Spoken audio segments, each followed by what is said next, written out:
ఓం శాంతి 28/3/2024 సాకార ఈశ్వరీయ మధుర మహావాక్యాలు.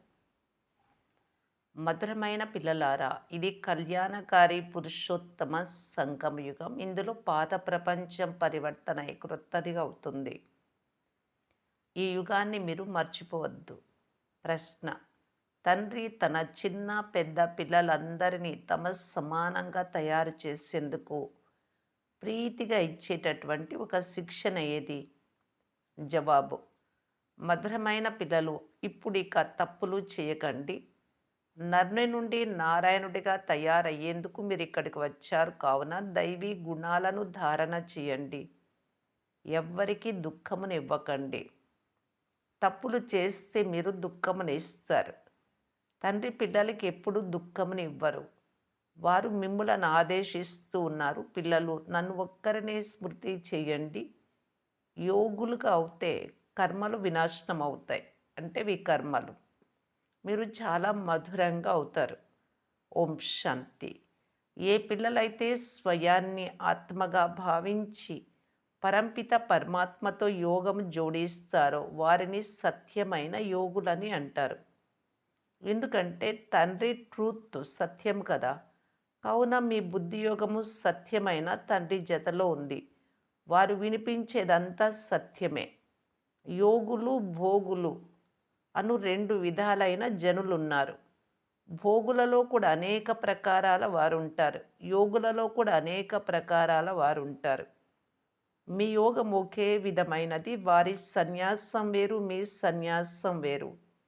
మీరు పురుషోత్తమ సంగం యుగంలోని యోగులు. ఈ యోగం గురించి ఇతరులెవ్వరికీ మేము పవిత్రమైన యోగులమా లేక పతిత భోగులమా అనేది తెలియదు. ఇది కూడా పిల్లలకు తెలియదు. బాబా అందరినీ బిడ్డ బిడ్డ అని పిలుస్తారు. ఎందుకంటే తాను అనంతమైన ఆత్మలకు తండ్రినని వారికి తెలుసు.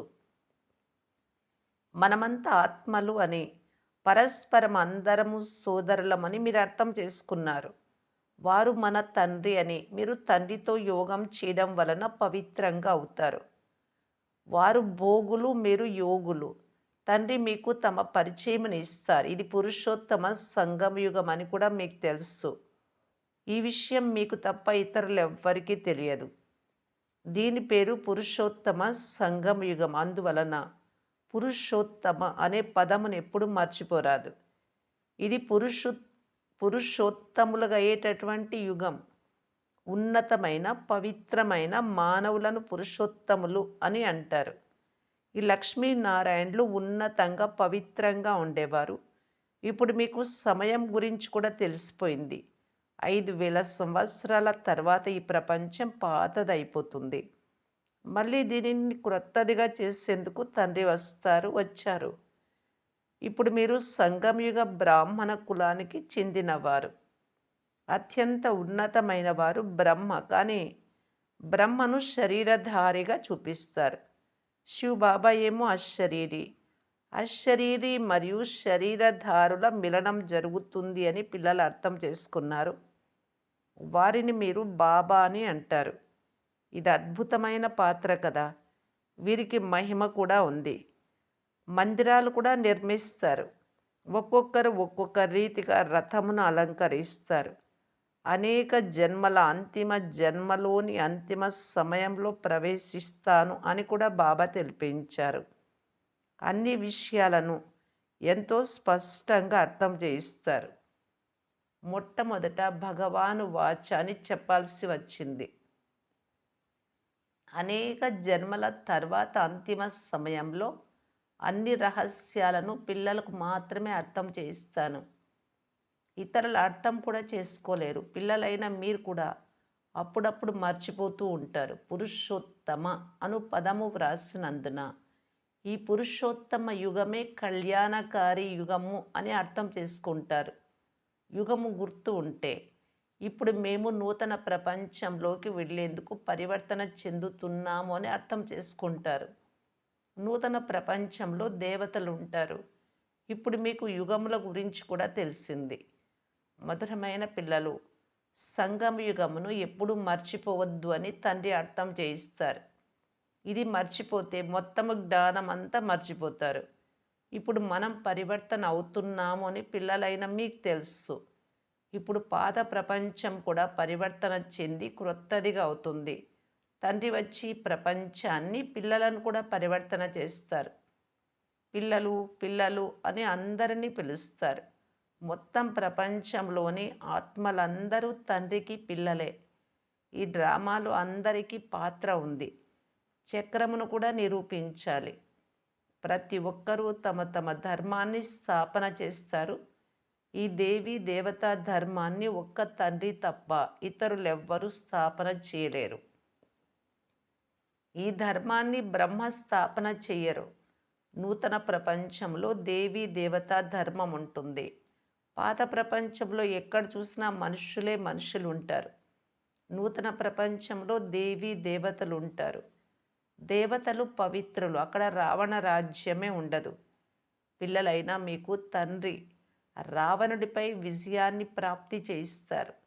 రావణుడిపై అనగా వికారాలపై విజయం ప్రాప్తి అయిన వెంటనే రామరాజ్యం ప్రారంభమవుతుంది. నూతన ప్రపంచాన్ని రామరాజ్యమని, పాత ప్రపంచాన్ని రావణ రాజ్యమని అంటారు. రామరాజ్యం ఎలా స్థాపన అవుతుందో పిల్లలైన మీకు తప్ప ఎవ్వరికీ తెలియదు. రచయిత అయిన తండ్రి కూర్చుని పిల్లలైన మీకు రచన యొక్క రహస్యాన్ని అర్థం చేయిస్తూ ఉన్నారు. రచయిత అయిన తండ్రి బీజ రూపుడు. బీజమును వృక్షపతి అని అంటారు. ఇది జడ బీజం అయితే తండ్రి అటువంటి జడ బీజమని అనుకోవద్దు. బీజం నుండి మొత్తం వృక్షమంతా వస్తుంది అని మీకు తెలుసు. ఈ మొత్తం విశ్వమంతా ఒక పెద్ద వృక్షం. అది జడం. ఇది చైతన్యం. మనుష్య సృష్టికి బీజరూపుడు సత్తు చిత్ ఆనంద స్వరూపుడైన తండ్రి. వారి నుండి ఎంతో పెద్ద వృక్షం వెలువడుతుంది. కానీ దాని నమూనా చిన్నదిగా చేస్తారు. మనుష్య సృష్టి వృక్షం అన్నింటికంటే పెద్దది. అత్యంత ఉన్నతమైన వారు జ్ఞాన సాగరలు. ఆ వృక్షాల జ్ఞానం చాలామందికి తెలిసే ఉంటుంది. కానీ ఈ వృక్ష జ్ఞానం ఒక్క తండ్రి మాత్రమే ఇస్తారు. ఇప్పుడు హద్దులోని మీ బుద్ధిని తండ్రి పరివర్తన చేసి మీకు అనంతమైన బుద్ధిని ఇచ్చారు. ఈ అనంతమైన వృక్షంను గురించి మీకు ఇప్పుడు తెలుసు. ఈ వృక్షానికి చాలా విస్తృతమైన పరిధి లభించింది. తండ్రి పిల్లలైన మనందరినీ బేహద్దులోకి తీసుకెళ్తారు. ఇప్పుడు ఈ మొత్తం ప్రపంచమంతా పతితంగా ఉంది. మొత్తం సృష్టి అంతా హింసాత్మకంగా ఉంది. ఒకరినొకరు హింసించుకుంటూ ఉన్నారు. పిల్లలైన మీకు ఇప్పుడు జ్ఞానం లభించింది.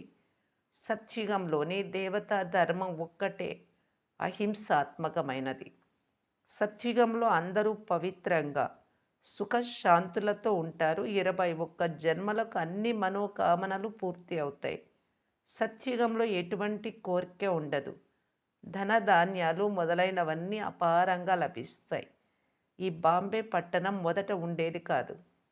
దేవతలు ఉప్పునీటి సముద్ర తీరంలో ఉండరు. మధురమైన నదీ జలాలున్న చోట దేవతలు ఉండేవారు. మనుషులు కొద్దిమంది ఉండేవారు. ఒక్కొక్కరికి చాలా భూమి ఉండేది. సత్యుగంలో నిర్వికారి ప్రపంచం ఉంటుంది. మీరు యోగ బలంతో విశ్వరాజ్య పదవిని తీసుకుంటారు. దానిని రామరాజ్యము అని అంటారు.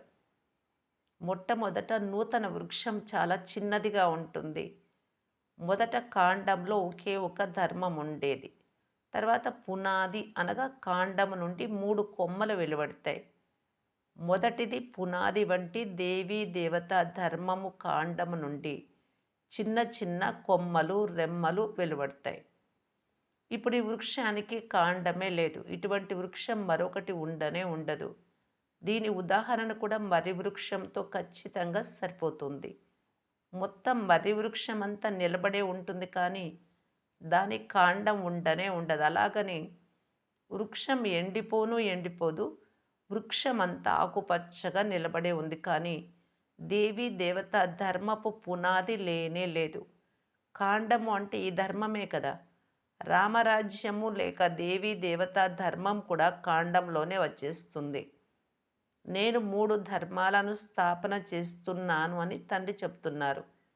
ఈ విషయాలన్నీ సంగమయుగ బ్రాహ్మణులైన మీరు మాత్రమే అర్థం చేసుకుంటారు. బ్రాహ్మణులైన మీది చిన్న కులం. చిన్న చిన్న మఠాలు, మార్గాలు అనేకం వెలువడతాయి కదా! అరవింద్ ఆశ్రమం చాలా వేగంగా వృద్ధి చెందుతోంది. ఎందుకంటే అందులో వికారాలను నిషేధించరు. దాని విషయం తెలుపరు. వికారాల గురించి ఇలా పాటించాలి అని. ఇక్కడ కామం మహాశత్రువు అని, దానిపై విజయం పొందాలి అని తండ్రి చెప్తున్నారు. ఈ విధంగా మరెవ్వరూ చెప్పరు. అలా చెప్తే వారి వద్ద కూడా గలాటాలు జరుగుతాయి. ఇక్కడ ఉన్న వారంతా పతిత మానవులే కనుక పావనమయ్యే విషయం ఎవ్వరూ వినరు. వికారాలు లేకుండా పిల్లలు ఎలా జన్మిస్తారు అని అంటారు. పాపం వారి దోషం కూడా లేదు. గీతను పఠించువారు కూడా భగవాను వాచ కామ మహాశత్రువు అని అంటారు. కామాన్ని జయిస్తే జగత్ జీతులుగా అవుతారు. కానీ అర్థం చేసుకోరు. వారు ఈ వాక్యమును వినిపించినప్పుడు వారికి అర్థం చేయించాలి. దీనిని గురించి బాబా చెప్తున్నారు. హనుమంతుడు వాకిలి వద్ద చెప్పుల వద్ద కూర్చున్నట్లు మీరు కూడా వెళ్ళి దూరంగా కూర్చొని వినండి. ఈ వాక్యము వారు వినిపించినప్పుడు దీని రహస్యం ఏమిటి అని వారిని అడగండి. జగత్ జీతులుగా ఈ దేవతలు ఉండేవారు. దేవతలుగా తయారయ్యేందుకైతే ఈ వికారాలను వదలాల్సి వస్తుంది. ఈ విషయం కూడా మీరు వారికి చెప్పవచ్చు. తులసీదాసు రామాయణం వినిపించినప్పుడు హనుమంతుడు వాకిటి వద్ద చెప్పుల వద్ద కూర్చున్నట్లు చూపిస్తారు. దాని గురించి బాబా చెప్పారు ఇప్పుడు. దేవతలుగా తయారయ్యేందుకైతే ఈ వికారాలను వదలాల్సి వస్తుంది. ఇప్పుడు రామరాజ్య స్థాపన అవుతూ ఉంది అని మీకు మాత్రమే తెలుసు. మీరే మహావీరులు. ఇందులో భయపడే విషయం ఏదీ లేదు. చాలా ప్రేమగా వారిని ఇలా అడగండి. స్వామి గారు, మీరు ఈ వికారాలపై విజయం పొందుకుంటే విశ్వానికి యజమానులుగా అవుతారు అని చెప్పారు కదా! అయితే పవిత్రంగా ఎలా అవుతామో తెలుపనే లేదే అని అడగండి. ఇప్పుడు పిల్లలైన మీరు పవిత్రంగా ఉండే మహావీరులు. మహావీరులే విజయమాలలో కూర్చోబడతారు. మానవ చెవులు అసత్యపు విషయాలు, తప్పు మాటలు వినేందుకు అలవాటు పడ్డాయి. ఇప్పుడు మీరు అసత్య మాటలు వినేందుకు ఏమాత్రం ఇష్టపడరు. సత్యమైన మాటలు మీ చెవులకు ఇంపుగా ఉంటాయి. చెడు వినకు, చెడు చూడకు. మనుషులను తప్పకుండా జాగృతం చేయాలి. భగవంతుడు చెప్తున్నారు, పవిత్రులుగా అవ్వండి. సత్యుగంలో అందరూ పవిత్ర దేవతలుగా ఉండేవారు. ఇప్పుడు అందరూ అపవిత్రంగా ఉన్నారు. ఈ విధంగా అందరికీ అర్థం చేయించాలి. కామ మహాశత్రువు అని మా సత్సంగంలో అర్థం చేయిస్తారు అని అందరికీ చెప్పాలి. ఇప్పుడు పవిత్రంగా అవ్వాలి అనుకుంటే ఒక యుక్తి ద్వారా అవ్వాలి.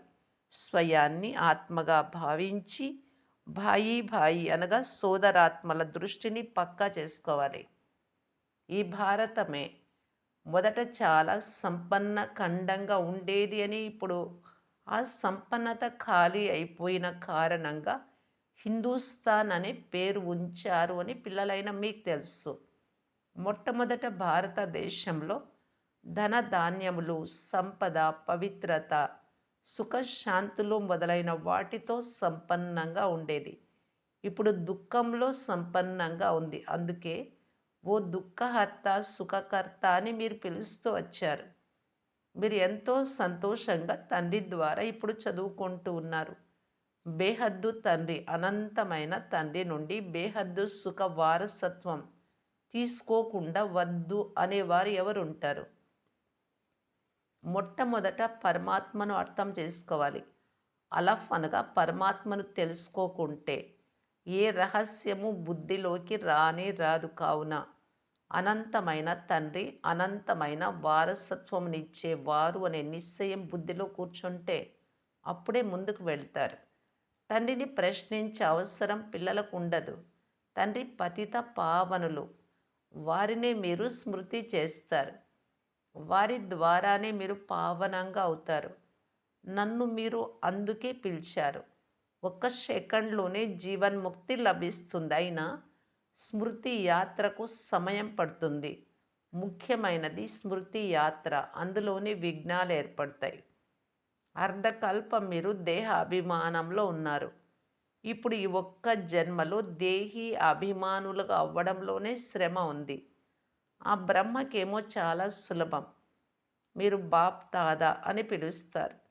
తండ్రి నా తలపై సవారీ అయి ఉన్నారు అని బ్రహ్మ కూడా తెలుసు. వారిని ఎంతో మహిమ చేస్తారు, చాలా ప్రేమిస్తారు బాబా. మీరు ఎంతో మధురమైన వారు. నాకు కల్పము ఎంతో నేర్పిస్తూ ఉన్నారు. తర్వాత అర్ధకల్పం మిమ్ములను స్మృతి కూడా చేయను సత్యుగం త్రేతాయుగంలో. ఇప్పుడైతే చాలా స్మృతి చేస్తాను. నిన్నటి వరకు నాలో ఏమాత్రము జ్ఞానం లేదు. నిన్నటి వరకు ఎవరిని పూజిస్తూ ఉన్నాను, నేనే వారిగా తయారవుతాను అని లక్ష్మీనారాయణులుగా, శ్రీకృష్ణుడిగా. ముందు నాకు తెలియదు. ఇప్పుడు ఆశ్చర్యం కలుగుతూ ఉంది. యోగిగా అయినందున మళ్ళీ దేవీ దేవతలుగా అవుతాము. ఇలా బ్రహ్మబాబా మాట్లాడుతూ ఉంటారు శివబాబాతో. నాకు అందరూ పిల్లలే. ఈ బాబా చాలా ప్రీతితో పిల్లలను సంభాలన చేస్తారు. వీరినే పాలన చేస్తారు. ఇతడు కూడా నా సమానమై నరుని నుండి నారాయణుడిగా అవుతాడు. మీరు అందుకే ఇక్కడికి వచ్చారు పిల్లలు. తండ్రిని స్మృతి చేయండి. దైవీ గుణాలు ధారణ చేయండి. ఆహార పానీయాలను సంభాలన చేసుకోండి అని ఎంతగానో అర్థం చేయిస్తాను. అలా చేయకుంటే బహుశా ఇంకా సమయం ఉందిలే అని అనుకుంటూ ఉన్నారు అని నేను భావిస్తాను. ఏదో ఒక తప్పు జరుగుతూనే ఉంటుంది. చిన్నవారికి పెద్దవారికి అందరికీ నేను చాలా ప్రేమతో అర్థం చేయిస్తాను. పిల్లలు తప్పులు చేయకండి.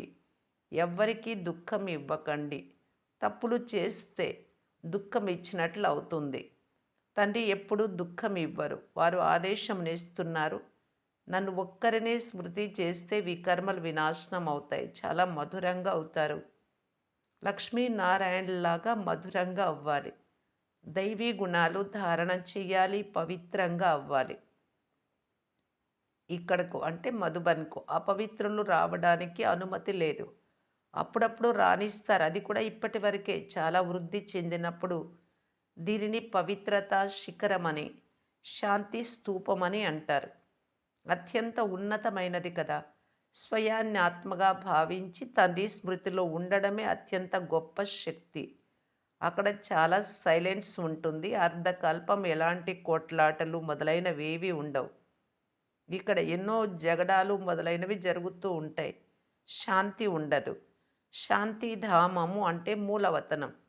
మళ్ళీ శరీరాన్ని ధరించి విశ్వములో పాత్రను చేసేందుకు వచ్చినప్పుడు అక్కడ కూడా శాంతి ఉంటుంది. ఆత్మ స్వధర్మము శాంతి. అశాంతిగా చేయించేది రావణుడు. మీరు శాంతి కొరకు శిక్షణ పొందుతూ ఉంటారు. ఎవరికైనా కోపం వస్తే అందరినీ అశాంతిగా చేసేస్తారు. ఈ యోగ బలంతో మీ నుండి మొత్తం మురికి అంతా తొలగిపోతుంది. చదువు ద్వారా మురికి తొలగిపోదు. స్మృతి ద్వారా మురికి అంతా భస్మం అవుతుంది. త్రుప్పు వదిలిపోతుంది. తండ్రి చెప్తున్నారు, నిన్నటి వరకు మీకు శిక్షణ ఇచ్చాను.